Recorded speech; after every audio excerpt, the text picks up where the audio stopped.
we're going to talk through everything that you need to know about ECollar Technologies Mini Educator, or the ET300. How do I turn on my ECollar?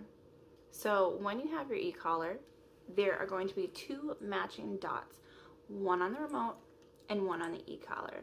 These act as magnets, so you're going to match your red dot on your remote up to your red dot on the ECollar, okay? As soon as you tap those, this light will turn green, letting you know that your collar is on. The collar will now flash once every couple of seconds, letting you know that it is on, and it will stay flashing as long as this collar is on. To turn your remote on, you want to flip it over to the back side, and there is an on-off light button. It's the big button right in the middle of the collar. So you'll want to hold that button down for about 3 seconds, but you want to watch the front display. As soon as that display turns on, you're good to go. This light will also flash, letting you know that it's on and working, but as soon as your display light turns off, this will stop flashing. It's simply a way to save battery power. What do the flashing ECollar lights mean? So the collar light will flash continuously as long as this is on, letting you know that it's working. A green light means that your collar is fully charged and ready to go. An orange light means that it has a couple of hours left in it before it's going to die. And then a red flashing light means you've got about 10 minutes to go find a charger before this doesn't work anymore. If it is not flashing, it means that either your collar is off or that your collar is dead and needs to be recharged. The same colors are true for your remote. However, to save battery, this light will not flash unless your display is on. To turn your display on, you simply just move the dial, or if you hit a button, it'll do the same thing. Green means that it's fully charged. Orange means you have a couple of hours. Red means that it's off. If you're ever not sure because this display turns off, so it's not blinking, just turn the display knob and you'll see it blinking, letting you know what color the light is. When should I charge my ECollar? Typically, we recommend charging your ECollar whenever you see it flashing orange. You never want it to get to red and then need it and not have it available. So there is no problem with just plugging this in and charging it overnight so that you can have it the next morning when you need it. To charge it, there's a dust panel on the back of the remote that you can flip open. Charge it there.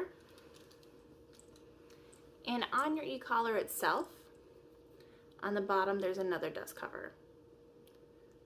Flip that open and you can charge. In the box, when you order it, you'll receive a charger just like this, and it has two ends, so you can charge both your ECollar and your remote at the same time. It typically takes a couple hours if your remote is fully dead until it's fully charged. A nice added bonus is that they do have car chargers, so you could bring yours with you, charge your collar and your remote while you're driving, and have a fully charged remote when you're ready to go. What does everything on the display mean? So if you train with us, we are going to set up your remote so that it's already in a continuous mode.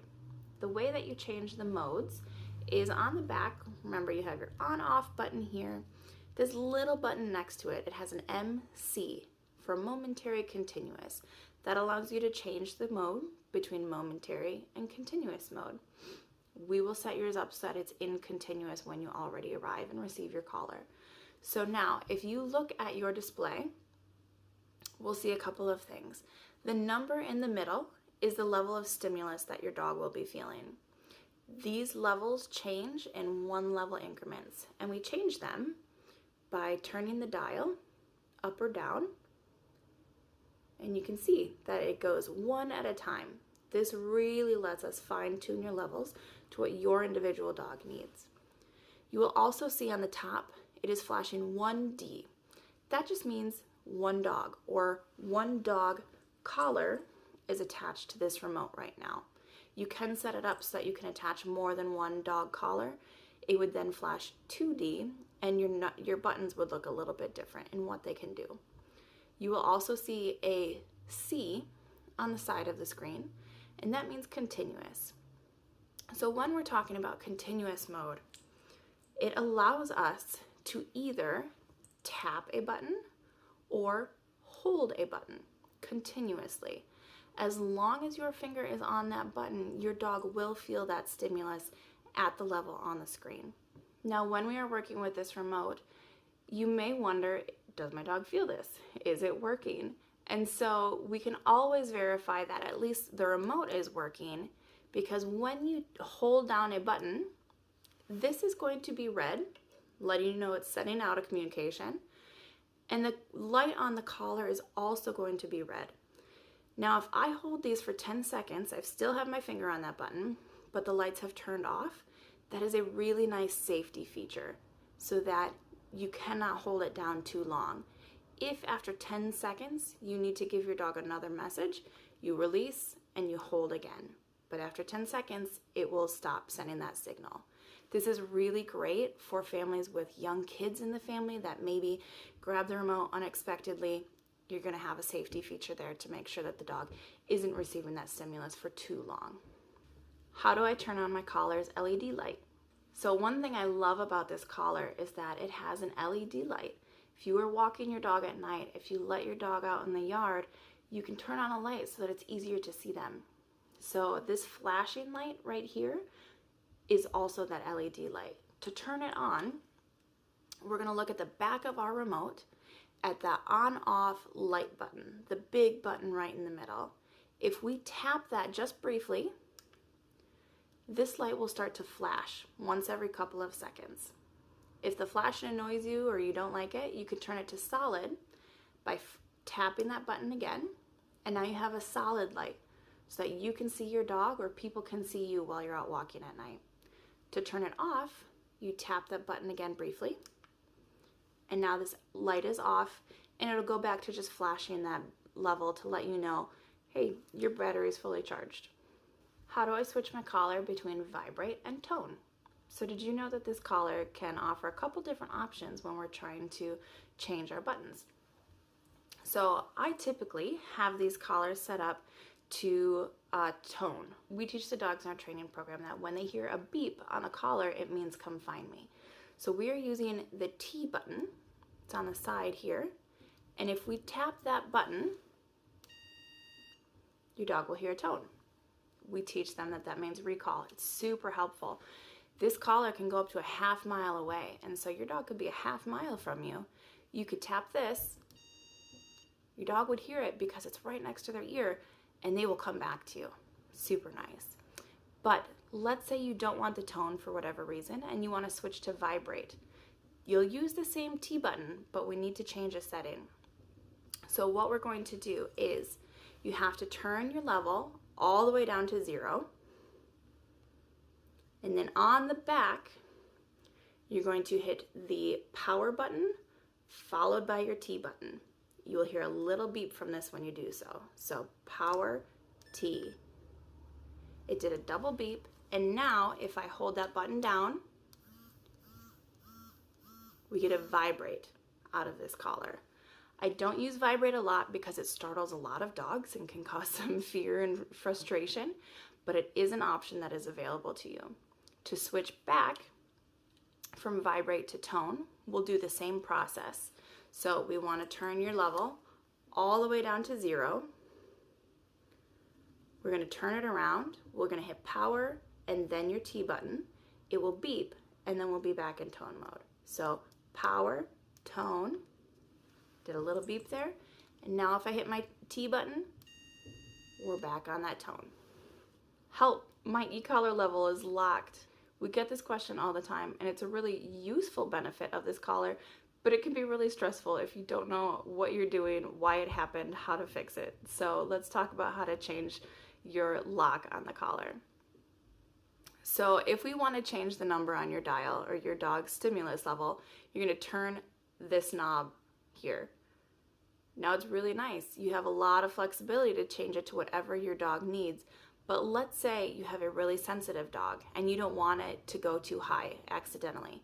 Or let's say we live in Wisconsin. I like to put these in my pocket in the winter because I like to keep my hands warm. And it's really easy for it to get, bumped or moved around, and for this dial to change without me intending for it to happen. So we can lock in a number. So right now I have it on a 16. Let's say that's the number I want to lock in. I'm going to push down on this dial here until the screen flashes. Once it flashes, that number will be locked in. Okay, so I'm going to push it down. As soon as it flashes, I can release, and now it does not matter how much I turn that dial, that number will not change. Okay, super great. But let's say that you don't need this number anymore and you need to change it. You're going to do the exact same thing. So you're going to hold it down, wait for that number to flash, and now you'll see that it's already at a different number because I had turned the dial, but I'm free to change that number again. What do all of the buttons mean on my ECollar? So when you're looking at your remote here, it is made for right-handed people. So if you're a righty, congratulations, this is going to work really well for you. As I'm holding it in my right hand, I have my fingers on all of the buttons. So I've got my thumb on the T, I've got my pointer finger on the black S, and I have my middle finger on the red S. Those are pretty much all that you're going to need to use this collar for. The T button can do a couple of things. It either does a tone, or you can switch it to do a vibrate. We've got a video on that. Check that out. The black S button will provide a stimulus at the level on the screen. So when I tap that button, the collar is receiving a stimulus level of 17 right now. As soon as I release that button, no stimulus. So the black button, whatever level is on the screen, is what your dog will be feeling. Let's say that's not quite enough and you need another option to boost your dog's number just a little bit because they aren't feeling or aren't responding to that level. You can do two things. One, you can either turn the dial to whatever level you need to turn it to, or you can tap the red S button. The red S button is a boost. So right now we're at 20. If I tap that, it goes to 25. Back to 20. Red is 25. Okay? It is set up automatically when you receive this to be +5. You can absolutely change that number, and we do for a lot of dogs that are a little bit more sensitive to only a +1, +2, because +5 is too high of a jump for them. You may also have a dog that needs a bigger jump, and so you can change that number as well to be, +10, +13, whatever that is. But make sure that you understand how your dog responds to those levels before you try to do a big jump like that. Can my dog wear the ECollar in the water? Yes. These are fully waterproof, so whether your dog is swimming, whether you're stuck in the rain, it will be totally safe for your dog to wear it. We do recommend, once you are out of the water, to take the collar off of the dog. The reason for that is we don't want contact points to sit on wet skin. It can cause rashes or discomfort, and so we want to give your dog's skin time to dry once you take the collar off. So once you're out of the rain, take this off, let the fur and the skin fully dry, and then you can put the collar back on. How long should my dog wear its ECollar? Great question. It really depends on your dog. So in the beginning, when your dog is just learning it, we only want the collar on when you're actually actively working with your dog. There's no point in having the collar on if your dog doesn't understand what it means in all sorts of environments yet. So you'll only put the collar on when you're actively teaching your dog or working on a new skill where you're really engaged in using that tool. When you're done with your training session, take the collar off until your next session. Once your dog really starts to understand the tool and you've applied it to all of their commands and they know how to start using it in different environments, then we're going to want it to be on your dog pretty much all the time that you are with it. If your dog is sleeping in their crate or if you are gone and out of the house, take it off. There's nobody there to use it, and so there's no point in it being on them. But when you are home and you are with your dog, I want the collar on, because this becomes a way for you to communicate and reinforce what you've asked your dog to do. If you don't need it when you give your dog a command, great, no issues. But if you give your dog a command and they don't listen to you and you don't have this on, all of a sudden you're left in a situation of, well, do I either go grab the dog by the collar and create some conflict, or do I ignore the behavior, let the dog understand, yeah, sometimes you'll get away with not listening to me, or sometimes it becomes a game of chase because you have to run after your dog and your dog thinks that's really fun. And so we want to eliminate all of these options. If you have the collar on, once your dog understands it, you can really use it in so many variety of ways. And we want you to have that option available to you.